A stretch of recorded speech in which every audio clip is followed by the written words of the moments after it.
All right, everyone. Welcome to the next Accelerate Tourism Marketing Meetup. This is Carl Lefevre, your host and guide for today's discussion. And just want to welcome you all. Thank you for joining. We see some new faces on the call today, so just want to kind of tell you a little bit more about the Accelerate Tourism Marketing Meetup. This is a virtual meetup via Zoom for business leaders serving the tourism industry. We focus on sharing tourism marketing ideas through guest speakers and open discussion. And we're planning to hold these weekly during the lockdown period. And then because most of you are going to be busy running your businesses after we get out of lockdown, we'll be shifting these to monthly. And we try to focus on topics that are relevant to everyone or most everyone in the group.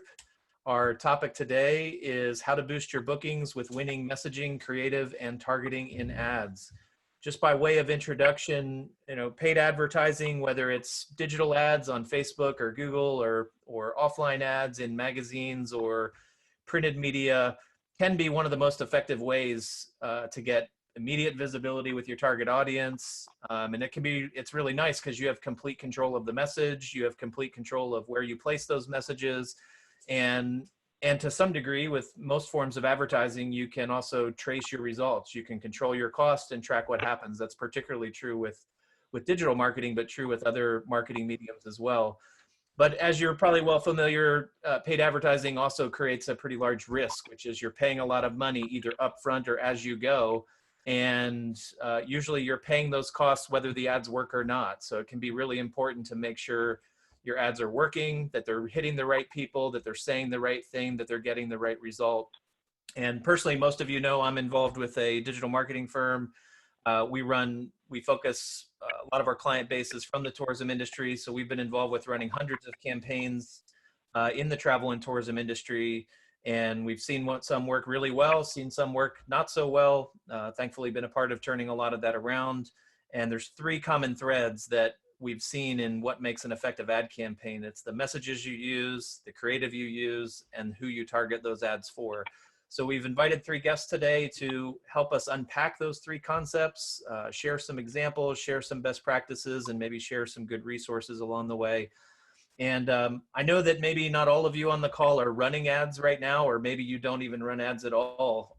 One thing I want to point out is these three concepts of messaging, creative, and targeting apply to organic efforts as well. The emails you write, the social media posts you post, and the copy that you use on your website. So even if you're not specifically running ads right now, I'd encourage you to hang in here today because you're gonna get a lot of useful tips that'll help you with the copy that you write. So with that, I'd like to I'll introduce our three guest speakers, and then we'll be asking each of them some questions as we move through our topic here. Want to introduce Caitlin Kincaid. She's the communications manager at Eagle Lake Camps, and she's also a certified StoryBrand guide for those of you that are familiar with StoryBrand and Donald Miller, and she lives in Colorado Springs. Sam Shoemaker is creative director at Improve and Grow. He'll be joining us on our panel today, and you guys would recognize he's been our guest moderator from time to time on these calls.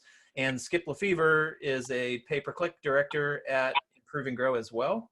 And you've probably seen him on past calls too.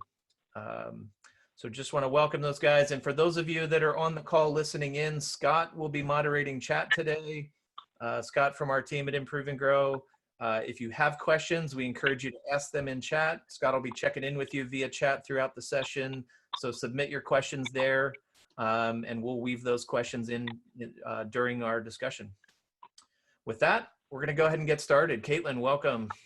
Thank you. Thanks for having me. I'm excited to be here with everyone today. You bet. You bet.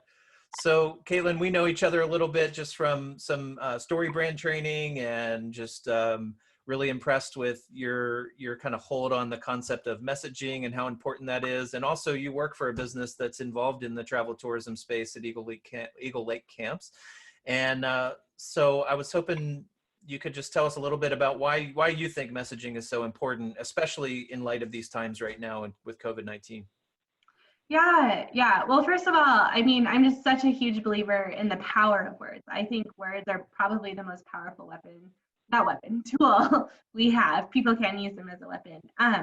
But it's so important to understand and grasp your message and messaging. So I think when you have a very clear message, especially if you can be very clear and very concise, you're cutting through all of the noise and you're capturing your audience's attention.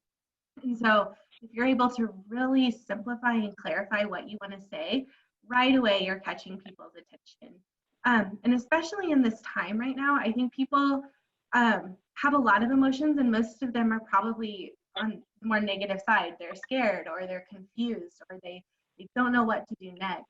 And they're looking for a guide. They're looking for someone to come alongside them and say, hey, I'm with you in this. And I think when we can really clarify our message in a way that makes us not the hero of the story, but sets them up as the hero of their story, and we are a guide that can equip them and help them feel confident and capable and ready to take that next step, ready to make a good decision, then they want to come to us. They'll come to us if we're able to say, and this is kind of a story brand philosophy, but if we're the guide and like we want to help you and come alongside you, you can be the hero of your story. People respond to that. They love that, especially with a really clear, easy message to understand.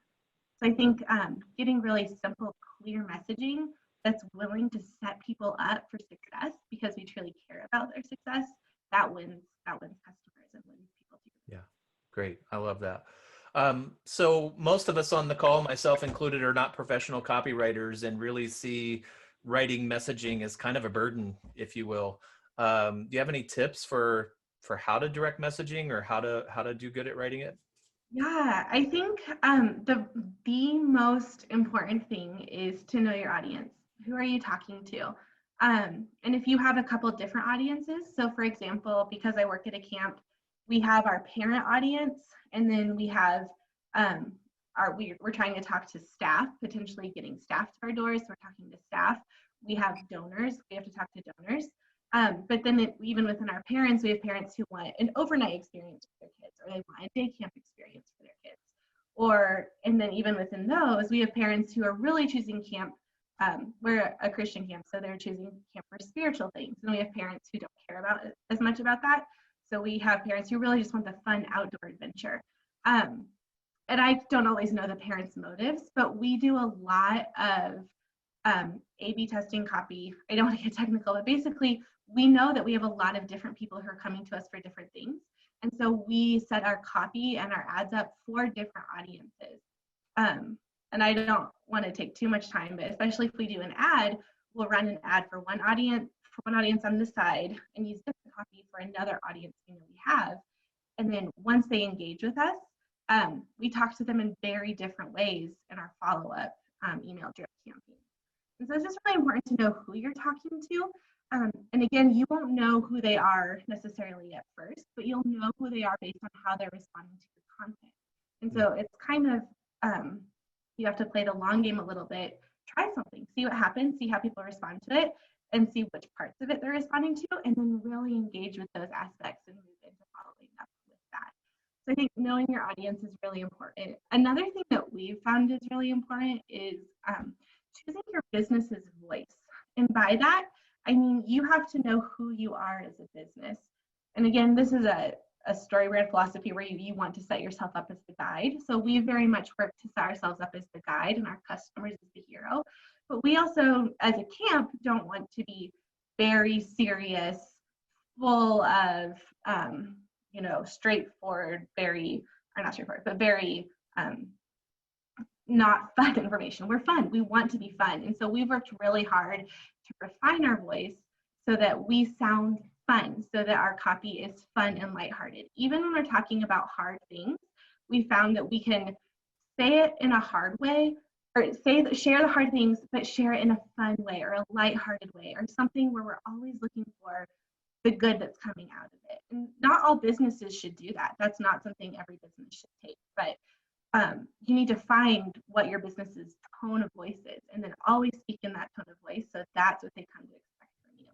So I think those are kind of the two biggest things. Yeah, that's good. I liked what you said about testing, and it really kind of resonated with me that, the words you use with like your youth, if you're like promoting a youth event, versus the words you might use with parents or with donors or with staff, even just, the phrases that you use can really help resonate with an audience and bring them closer to you, or alienate an audience, Right. and take them further away. So that's really good. I loved what you said about voice too, where kind of picking a voice for your organization and sticking to that in all the ways you write your copy. Even I think of even when it comes down to the way you describe accommodations or the way you describe the services that you offer is keeping with that tone is consistent. That's great. Do you have any specific examples to share? Like sometimes I know for me, it's helpful to like contrast, like, here's a good example of messaging. Here's a bad example of messaging. Any examples to share? Well, one example, so again, I said a lot of what we do is we try to attract college kids as counselors.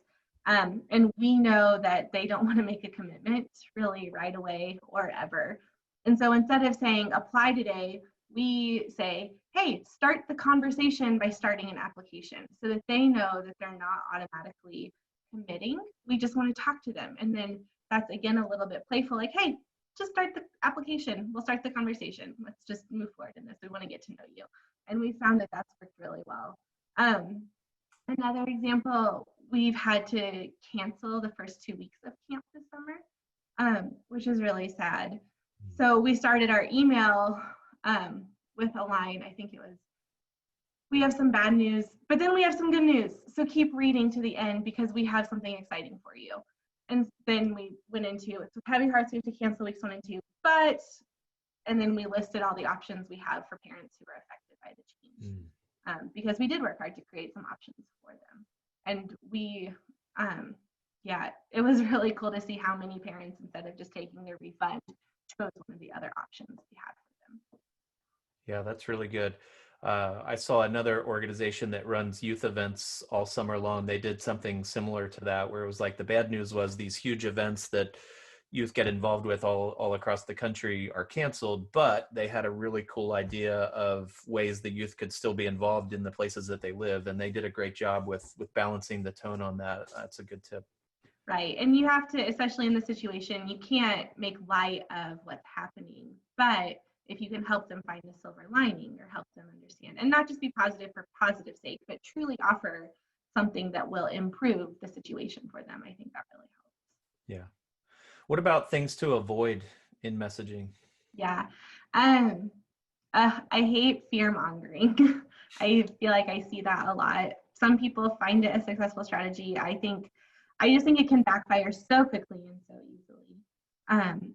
Anything that would really stir the fear or the anxiety in people, you don't want to do that. There is an element of helping them identify the problem they're facing and how you're helping them solve the problem, but you don't want to ever agitate that by making them feel really negative emotions, like fear. So I would say that never works.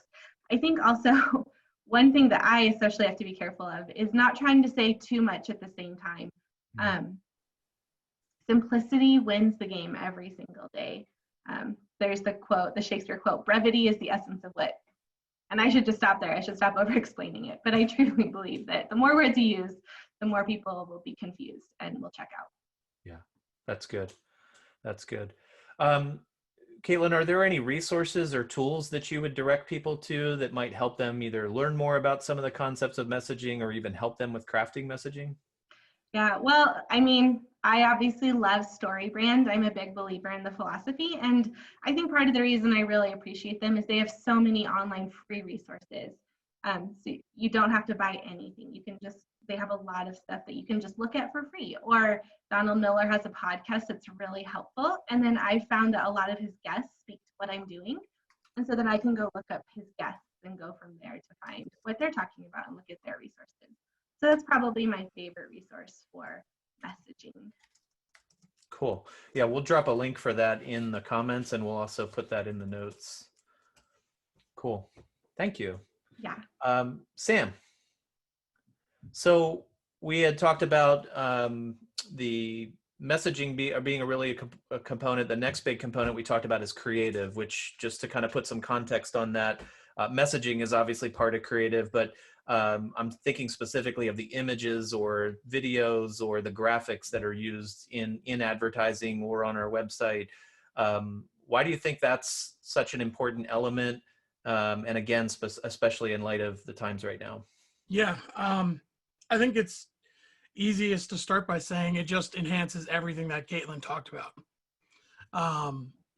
And in the same way that words help connect to people, I think you also have a lot of people who, I believe that there's people who will connect with the words first, and then there's people who connect with the images first, but then they go hand in hand. Obviously, the business that I'm in, I am that visual learner. I'm going to immediately connect with an image or a video, and that will lead me deeper down the trail to actually engage with the words. People are different though. People approach it from another way.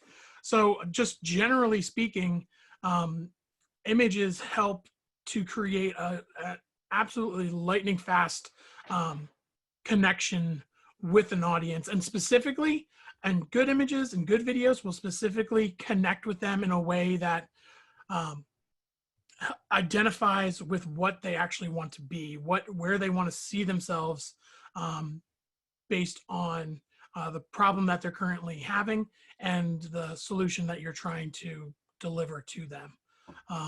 And that can be kind of, no matter what anybody in this Zoom meeting offers, you have a solution to somebody's problem. And if you can use an image to show what that will, what the person who has this problem really wants to be, after this problem is solved, you can use images specifically and use videos as well to immediately make that connection. And more generally, or more specifically for, the current COVID-19 situation, communicating empathy in images is huge. And just inspire in empathy almost through inspiration as well, and just kind of reminding people that there's a light at the end of the tunnel. The kind of the mantra that is around this whole thing, that we're all in this together, is you can definitely convey that through really the combination of images and words. So yeah, that's good. That's good. I think, something that resonated for me when you were speaking there was, showing an image of, if you offer some kind of unique experience, like an outdoor experience, for instance, showing people enjoying that experience, so just pictures of a zip line without anybody on it, or pictures of a landscape where you're doing tours or something like that without people in it, isn't going to come across nearly as well as the group of people that look like the kind of people that you're trying to reach, that are smiling, laughing, looking like they're having fun together, basically achieving, when people do an experience, they want to do that experience, but they also want to have fun. They want to make memories as a family, or as a group of friends, or as a couple. So showing people looking like they're making memories, enjoying that experience as an example, would be really, really compelling. That's good. Yep. Sam, any tips for how to develop strong creative? Like, how should we go about picking images, making graphics, those kinds of things? Well, to answer that, and at the same time bounce off of what you were just saying, Carl, I think the first thing I would say is benefits over features. Hugely important. And I'm going to say it again, benefits over features. And what I mean by that is, when Carl was describing like kind of the images for an outdoor activity of people enjoying the experience, that's featuring, that's focusing on the benefits of what your business has to offer. And far too many times people get the two mixed up, where they'll show the impressive zip line, or they'll show a picture of like the climbing tower at an outdoor activity center, or even things like, we have a lot of bed and breakfast owners, showing just an empty room. While the room may be absolutely beautiful, people are going to better connect. They're going to more easily make that connection. They're going to be able to see themselves in that picture if they see somebody else in the image. And by no means does that require a professional level of photography, though sometimes it may. But it's just so important to have that that focus on, you know, that aspirational identity, to pull from the story brand terminology, that thing that your audience aspires to experience. So I think the other tip I would have actually is, it's super practical, is literally just looking at your peers and competition. You know, it feels like cheating a little bit, but if you're not aware of what other people are doing, you know, you're sort of operating in a vacuum. Obviously, you know, nobody is kind of in their own industry. Everybody has peers and competitors, and sometimes those are the same people. And we don't really view our competitors as, you know, people that we're working against, but, you know, people who are in the same industry. See what other people are doing. Don't copy them, but just look to see what else is out there and what people are really doing, and what you think your particular audience would really benefit from. And it's gonna strike up ideas. Really, when we're talking about images, we're talking about visually conveying ideas, and by just seeing what else is out there, that's going to strike up some ideas with you. The other thing, just talk to your guests, talk to your customers. What are the things that they really like to see? And even down to practical things like, well, okay, so you were on our website. What did you like about our website? What did you, you know, were there things that you were, you know, do you want to see something that wasn't there? Or now that you've been to our our experience, our property, you know, is there anything that you were surprised about that you didn't think we offered or had? And then put that on your website and get a good quality photo of that, and put that specifically, we're talking about ads, you know, that could be something that you want to add to your ad then. So those are just a few things Cool. that I would recommend. Yeah, I like what you said about looking at competitors. Yep. Both it can inspire ideas. It can also expose gaps. Like, Yeah. you know, some people focus on a specific feature or benefit, and maybe you're not even competitive on that particular feature or benefit, but there might be some other aspect of the experience you offer that is unique, or that is different, or just focus on an aspect that maybe others are kind of missing. And Right. I've seen people just do really well by hammering one particular feature, benefit, or you know, unique thing about their property, and that's really makes the difference. I know there's a bed and breakfast locally that has a brewery on site, and that's a really big selling point for them, and they really focus on that because that can really help them from that perspective. And, you know, I do want to point out, especially when it comes to ads, obviously there's another component that's more like a graphic design component.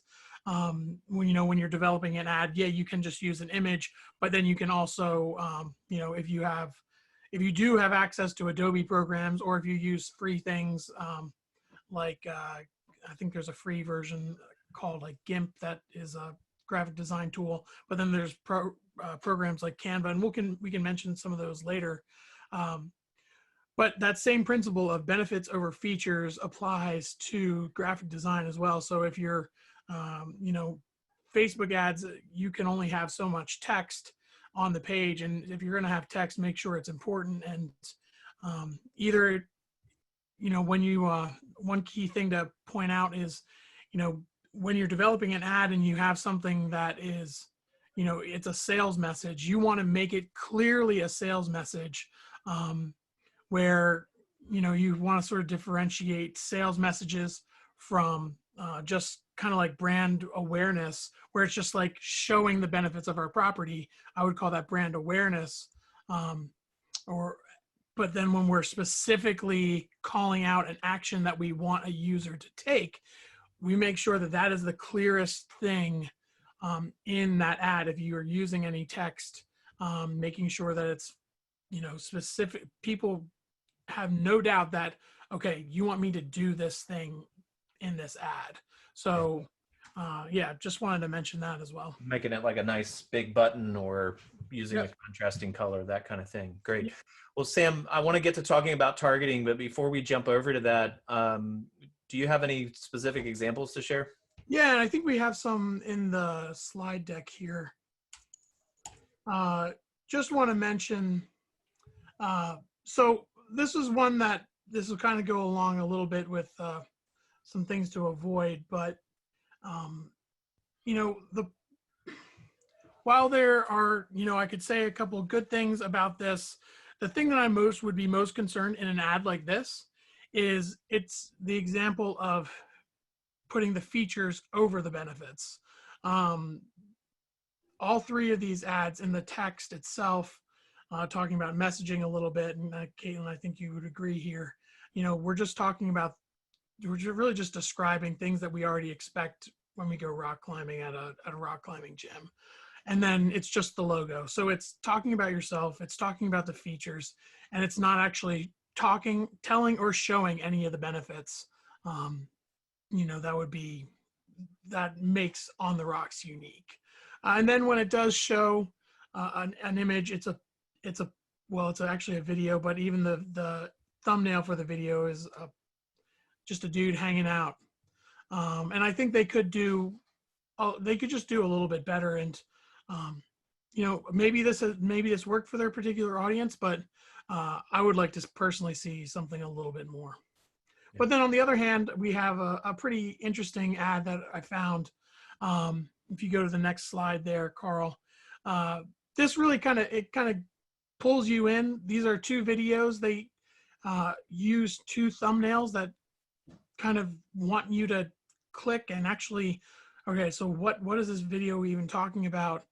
This is for the Detroit history tours, and it's not a highly produced video. I can't really show you that, but it's super authentic, and it pulls you into the story that the Detroit history tours group is, you know, it's giving you a little bit of a taste of the story that if you engage with them, if you, you know, if you actually go on one of their tours or go to the museum, it will, you know, it gives you a taste of that.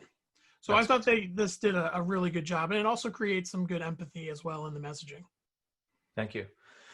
Yeah, one thing I'll point out is with videos, particularly, you can have an awesome video, but if you choose the wrong thumbnail, like if the default thumbnail for that video in the ad doesn't look so great, just as a tip, you can upload your own thumbnail, or you can change which thumbnail shows up.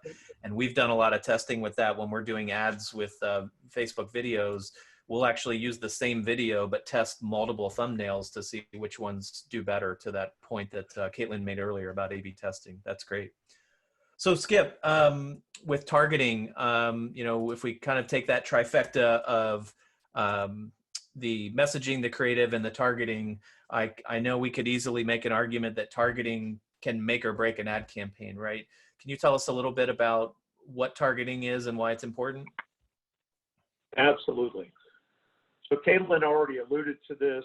You know, any tourism business, tourism operator, lodging, restaurant, you need to know who your customers are.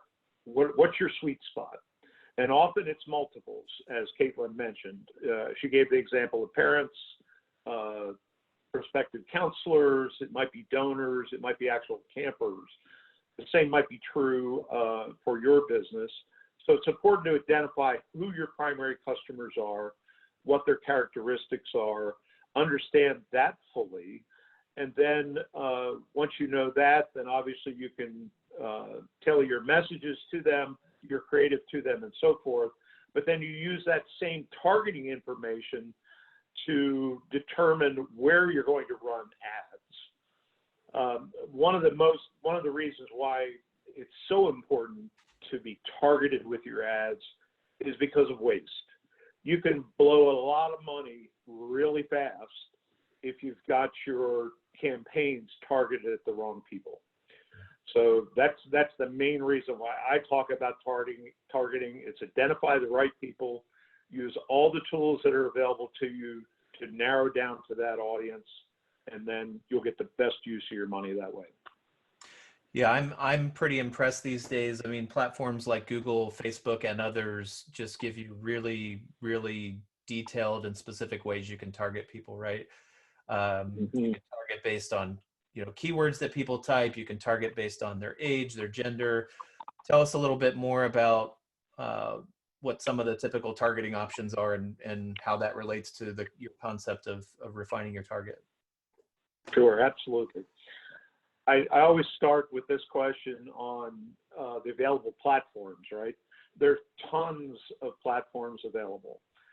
We think about traditional platforms like print, whether it's newspapers, magazines, that sort of flyers, that sort of thing, radio, TV, signage, billboards, those sorts of things. Those are all advertising media.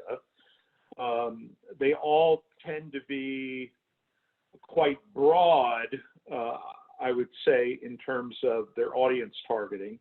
Although if you advertise on a particular radio program or a particular TV program or something of that sort, you might be specifically targeted at a particular audience.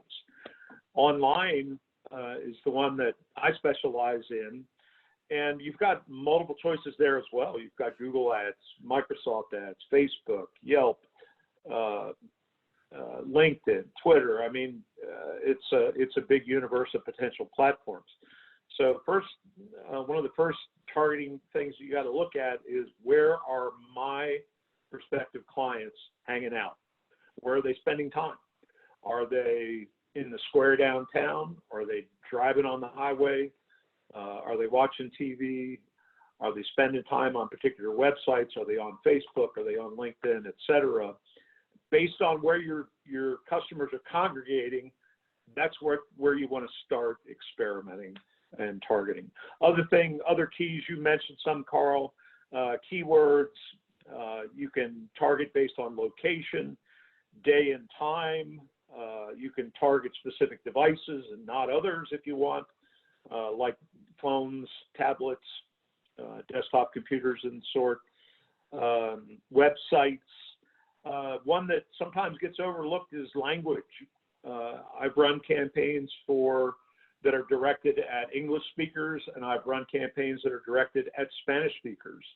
If Spanish is the primary clientele, you obviously want to speak to them in their language if you can. So language is another one. Audiences these days. Ads are triggered in many ways. It might be because it just happens to be the media that someone is standing in front of at this point. So it's a self-selection. It might be keywords, but audiences is another, particularly with display advertising. A lot of Facebook advertising is done this way, where you first identify characteristics of the people that are your customers, and then you serve ads to them. So it's a list of people, or an audience is kind of the term in vogue these days. So, and there's different kinds of audiences. There's prospective customers. There's people who have already visited your website, as an example, but they haven't yet bought. Those are people that you can retarget, and you can try to get them to re-engage. And then there's existing customers. I'm sure some of your businesses see the same customers come back periodically, whether it's once a month or once a year or every couple of years. So knowing that and addressing that audience is also important. I don't want to, we've already mentioned ad copy and imagery quite a bit, but those things are used to target particular audiences. And depending who it is you're targeting, you may make different selections about what kind of text you're using, what kind of images, video versus still images, et cetera, et cetera. Yeah, just as to jump on that point, we were working with an organization at one point that a lot of their pictures had kids in them, but the particular thing they were trying to promote was for adults. Like, those images aren't going to work as well. It's not going to tell the story that this is a good place for adults to have fun if it looks like there's only kids at the property that are having fun. Or vice versa, if you're trying to pitch that this is a good family-friendly activity, but you're only showing, middle-aged adults enjoying the experience, it might not translate as quickly that, hey, this is a good experience for kids or young families too. That's a great point. One thing I know you and I've talked a lot in our interaction, Skip, is that ad campaigns are not a set it and forget it kind of thing. So even if you've got, what you think is good targeting, you've got good messaging, you've got good creative, you put your best foot forward on that. But it strikes me that there's other things that you can do to make sure that your ad's really doing well, right? Yeah, absolutely. The phrase just popped into my head as you were speaking, advertise with a purpose. You identify a sweet spot customer or multiple customers, you identify your messaging, your voice, your images, your products and services that you want to represent.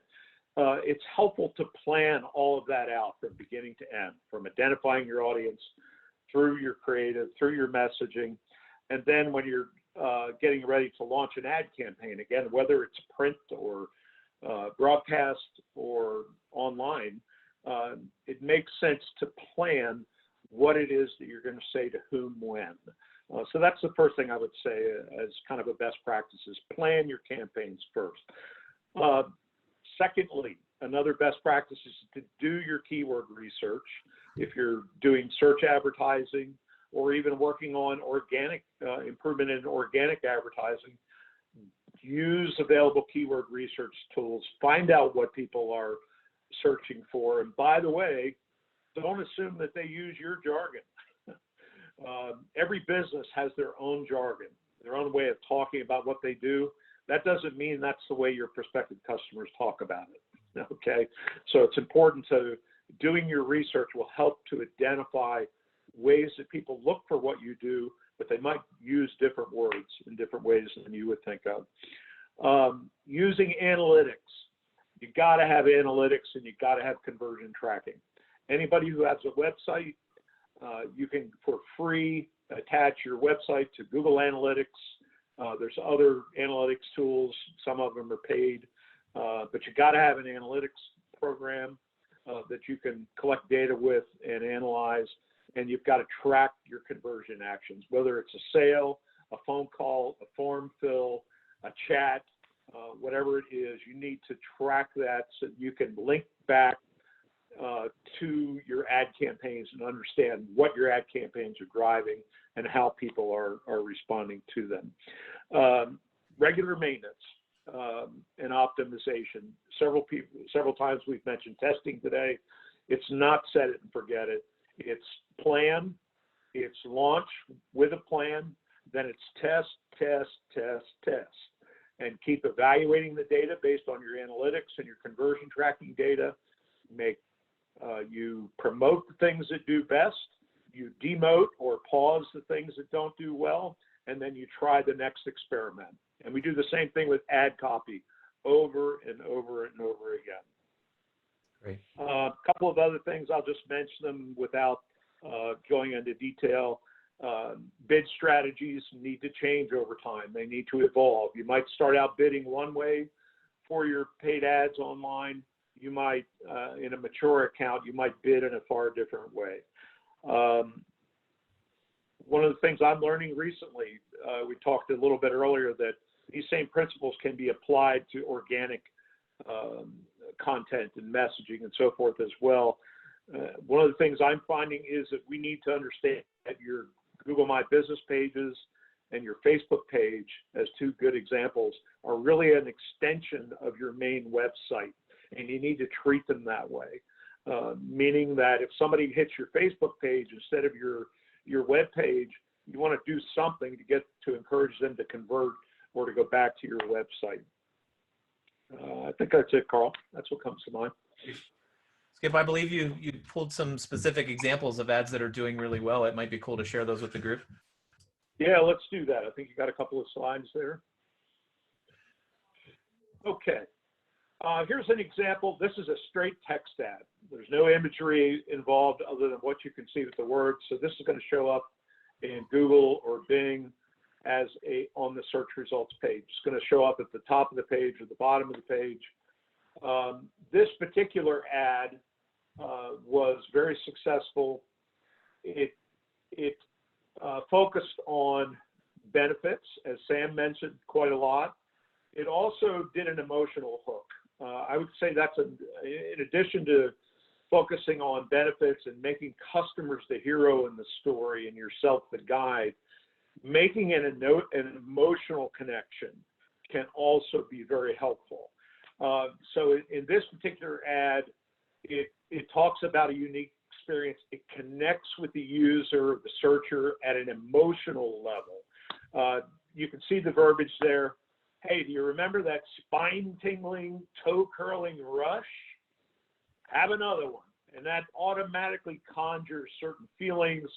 You translate the words into pictures in your head of something that you may have experienced before. Another thing to point out about this ad is it uses ad extensions. The blue type down at the bottom and the phone number, those are called ad extensions.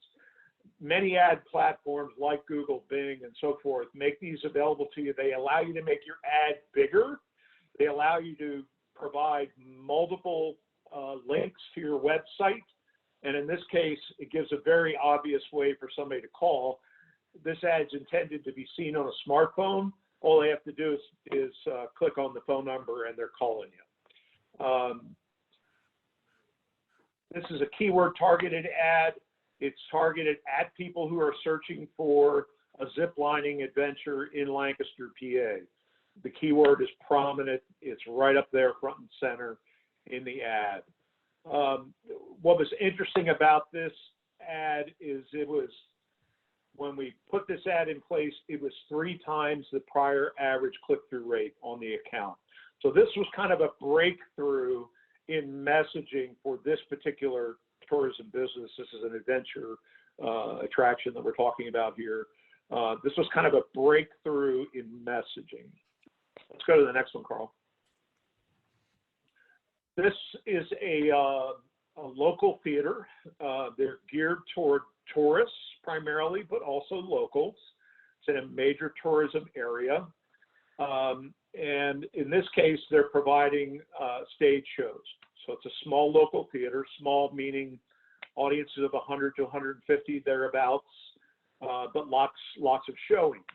In this particular case, they were advertising a magic show. And so there's several things I like about this ad. It's eye-catching.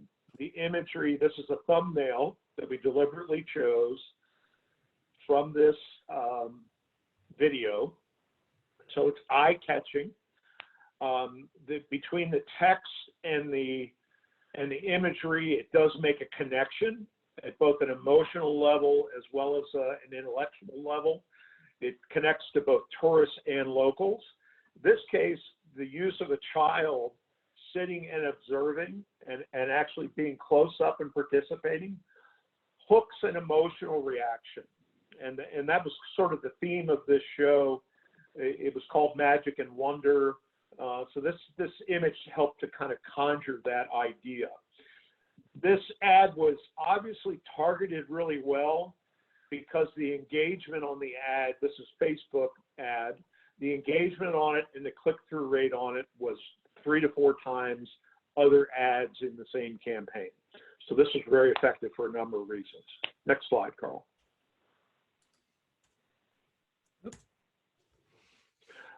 Just wanted to show this one. We've already had a couple examples of COVID-19 and reopening kinds of messaging. This is another one. You know, this organization is a campground, among other things. They provide lodging and camping as well as outdoor adventures. And so they were in the first wave of business reopenings in Pennsylvania.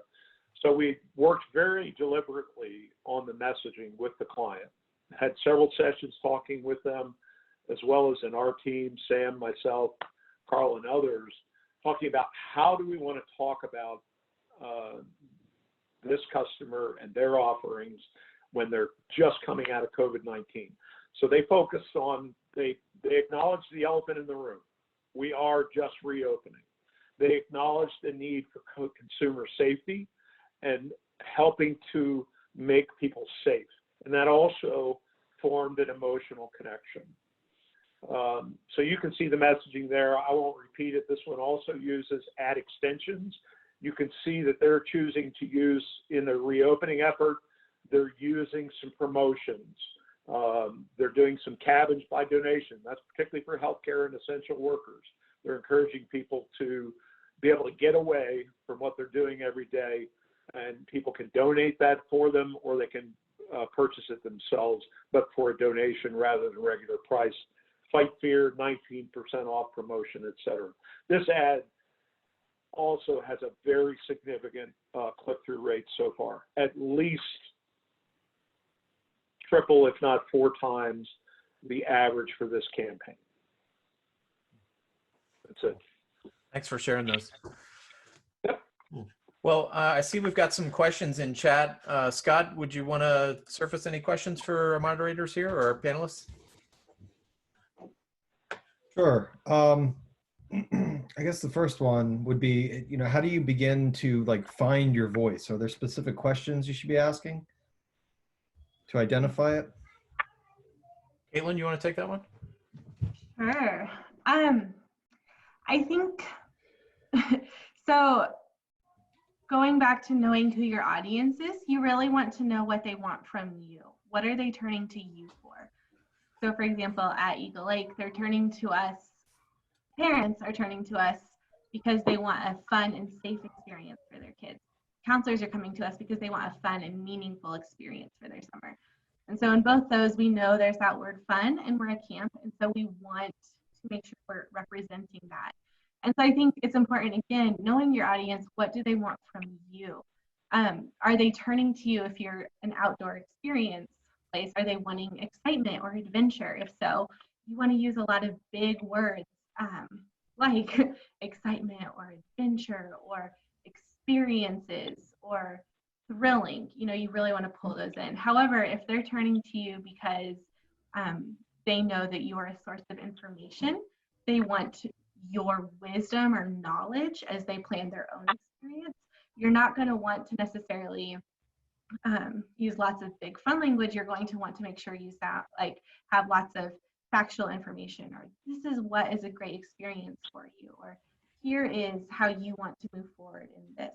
So just really thinking about what your audience wants from you, I think will help you begin to move forward and finding your voice. And then again, I would say it takes a while to figure out what your people respond best to. And again, you might need to slightly modify your voice for your different customers. And I think one of the most interesting and crazy inducing parts of the job is thinking that sometimes you'll get this perfect copy, you'll know it's exactly what you want, you'll put it out there and no one will respond to it. And sometimes you'll say, oh, I just don't know about this, we'll just try and see what happens. And then people respond really well.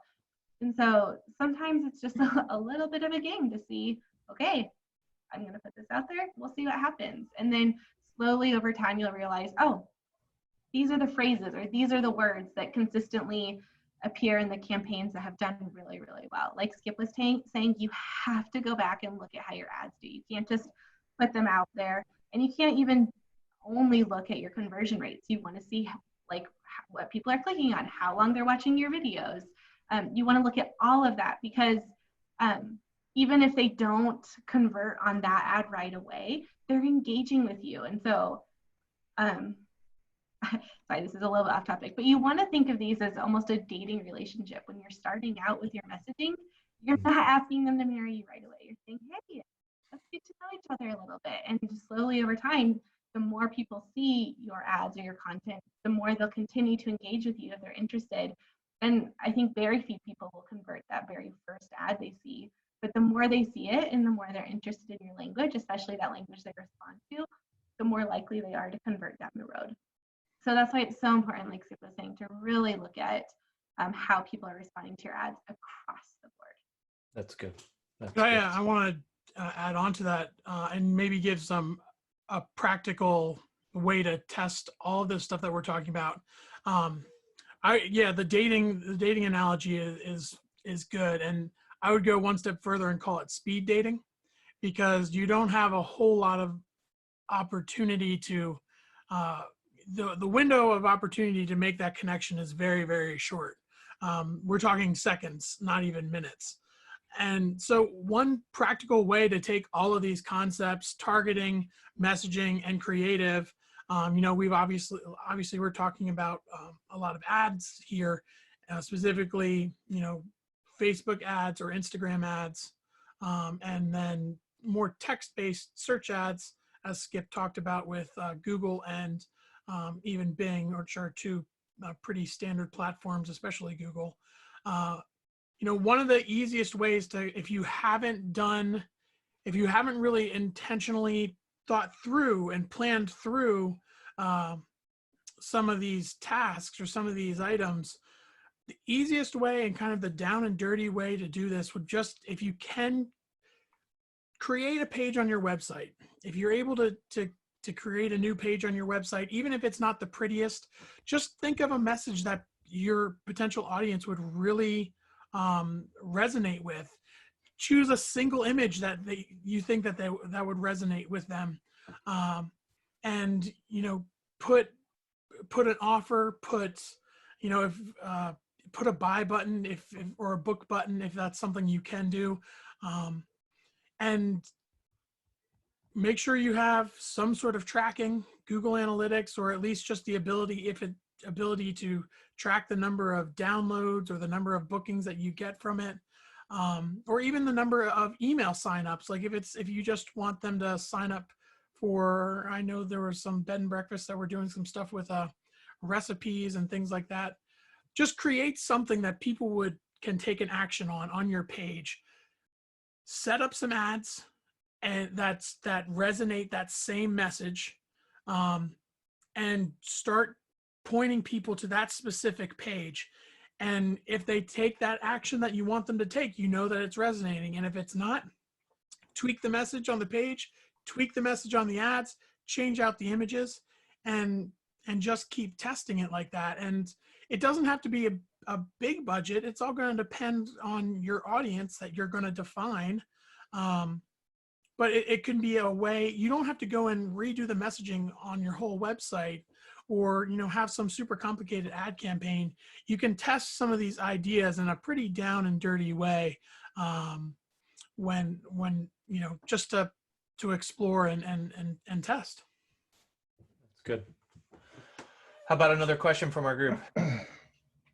Okay, with mentioning about looking at competitors and things like that, how do you know if what your competitors are doing is successful? What if you see their campaigns out there and you want to mimic them or try and pull from them? How do you know what they're doing is working? Great question. Skippy, you're muted there. Thank you, Sam.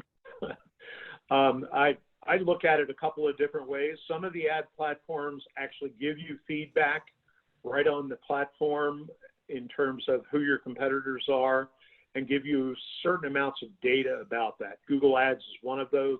So I'm often using their tool. It's called Auction Insights. Another is to just do sample searches and look what ads appear and do them periodically for the same search queries and see if those same ads continue to appear. And a third one that I use periodically is software tools. There are tools like Ahrefs, SpyFu, things like that. We can probably list a couple of these resources in the notes for the meetup.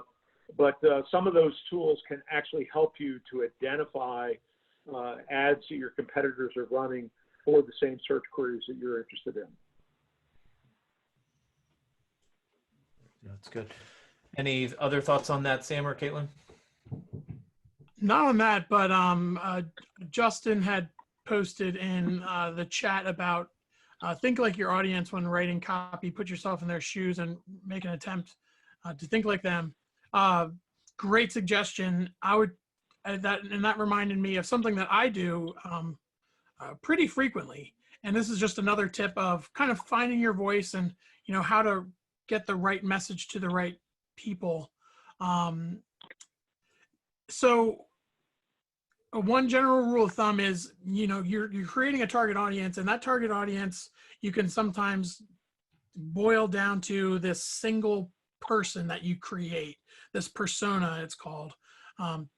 And this single persona encapsulates your target, a particular target audience. And one thing I find super helpful is just kind of this little trick of opening up an email and basically addressing an email to the single person that you've defined as representing your target audience. And that way we're getting to, you know, some really concise words, because nobody really wants to write or read a very long email. So it's just kind of like a psychological trick, because, you know, when you look at a whole, you know, an ad campaign or even a single ad, it's, you know, it's a little difficult to sometimes wrap your head around what you want to say. But if you just take all that out of your mind and simply write a message to somebody, even just a quick message, like pretend they asked you a question and you're just responding quickly to, you know, that question that they asked. I found that you write differently and you write better when you're trying to address somebody in an email, and that email is going to one specific person. And in this case, that one specific person represents your target audience. So another trick that I use. Yeah, that's really good, Sam. I've used that. This isn't advertising, but I've used that with blog writing. Of, you know, I've taken emails that I've written in a response to somebody on a question and realized, you know, it was a pretty in-depth question, and realized I'd written a blog article and it was in a conversational tone. Whereas if I try to write on some topic from more of an informational perspective, I end up coming across as, you know, a bit professorial, if you will. So yeah, that's good. That's good. I think we might have time for one more question before we close today. Scott, is there another question from the group? Sure. So I think this goes a little bit to what Skip was talking about, maybe with the different types of ads that people are using. You know, say if a business has maybe using billboards or radio, and this is just really noticing trends that people are shifting platforms. Has anybody noticed them? How do you tell if they've shifted to what platforms they're using? How do you change your messaging for those if you're using more, say, traditional forms of advertising prior to everything going on right now? Wow, there's a lot in that question. You know, in terms of, are people shifting? And these days, people use, am I muted again? No, you're good. You weren't. You know, these days people use multiple platforms, so it's important to be in multiple places, I would say. But I let the data tell me where they're spending time. The data that's available on the platforms can give you a sense of how many people are there, how many are watching, how many are seeing. And then your analytics data will tell you things like how many are actually engaging, how many are converting, that kind of thing. I would say I've been watching a couple of ad accounts that we're involved in, and that are running on multiple platforms. We've definitely seen a big shift down in search traffic for specific experiences. And we've seen a real shift up in social media engagement. So we've really, we've pushed a lot more ad dollars. You know, the overall budgets are down over this time. And even the costs from the ad platforms are down, which is good because those lower budgets are going farther. But we've seen a lot more engagement, particularly on Facebook or some of the other social media platforms versus search. Like I'm thinking of one particular experience where in a normal time at this period of the year, there would be thousands of searches a day for this specific experience that they offer. And right now that number is under 100 on a daily basis because people are stuck at home. They're not even necessarily thinking about those experiences. But on Facebook, those same users are responding to videos about that experience. They're clicking on ads, inviting them to buy gift cards for that experience and those kinds of things. So I definitely believe there's been a big shift from search engine to social over this time. I think, by the way, that's going to come right back as soon as things start opening them up. People are going to be right away starting to search specifically for the things that they were inspired by and saw on social over this time. Cool. Well, thank you, Caitlin. Thank you, Skip. Thank you, Sam, for joining us today. Thank you to everyone that was on the call. Thank you for the questions that were submitted. We always try to leave you with some resources. I will admit my resource list here is pretty heavy on the digital marketing side, and even more specifically, it's very heavy on the Google and Facebook side. I know our speakers have mentioned some other resources, so we'll put those in the notes. But just a couple things I want to point out to you. For those of you who are running Google or Facebook ads right now, we want to be here to help this group. If you have an ad account you're running and you're not sure if it's working well, or if you implement some of the tips from here and you'd like a second set of eyes on it, we offer a free ad account audit for Facebook or Google on our website. You can use the link there. Again, we'll put that in the notes. I find it really helpful to have benchmarks. There are really good benchmarks out there from a company called WordStream for both Facebook and Google that break it down by industry and break down key metrics like click-through rates and cost per click and conversion rates. So one way that we tell whether ad campaigns are working or not is judging, we're always trying to be better than average or better than benchmark. So benchmarking your ad campaigns against your peers in the industry can be really helpful. And while those benchmarks don't get down to a specific property, they do get down to the industry or sector level.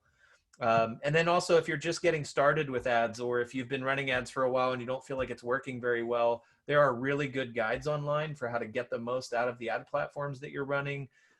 There's links here. There'll be links in the resources and in the notes for Google Ads Guide and a Facebook Ads Guide. And if you're using some other ad platform or even offline media and you're looking for tips on how to optimize those, I would encourage you to start doing online searches. Quite frankly, that's how we learned everything that we know about ad campaigns, and a lot of what our speakers are sharing here today was learned through internet searches, was learned through experience, and then we've shared those things on blogs and guides and that kind of stuff. So I'd encourage you to dive in deep. You're spending a lot of money on ads. You want to get the most money out of that as you can. So making sure they're running well is really good. So again, thank you for your time. Next week's topic, a lot of you have asked about blogs. Should we be doing blogs? How do we write blogs? Do they really help our business? How does that tie in with SEO? And how does that tie in with social media? So our topic next week is how to get more bookings with strategic blog content. So I encourage you to sign up for that. We'll be posting information on that on the Facebook group later today, and then sending out our normal emails next week. And just in closing here, the Facebook group, let's keep the conversation going throughout the week. If one of your questions didn't get addressed today, join the Facebook group, pop your question in there. If you're trying some new things this week and you want to get some input, put some screenshots in the Facebook group or put a comment or post up about it. We're watching that regularly. We'll jump on and answer, and I'm sure your peers who are part of the group can provide input as well. All right. And again, just as a reminder, for anybody who's running Google Ads or Facebook ads right now, if you want a second set of eyes on that, when we send out the notes, there'll be a link for requesting that free review. Great. Thank you, everyone. Thanks for joining today. We'll see you next week.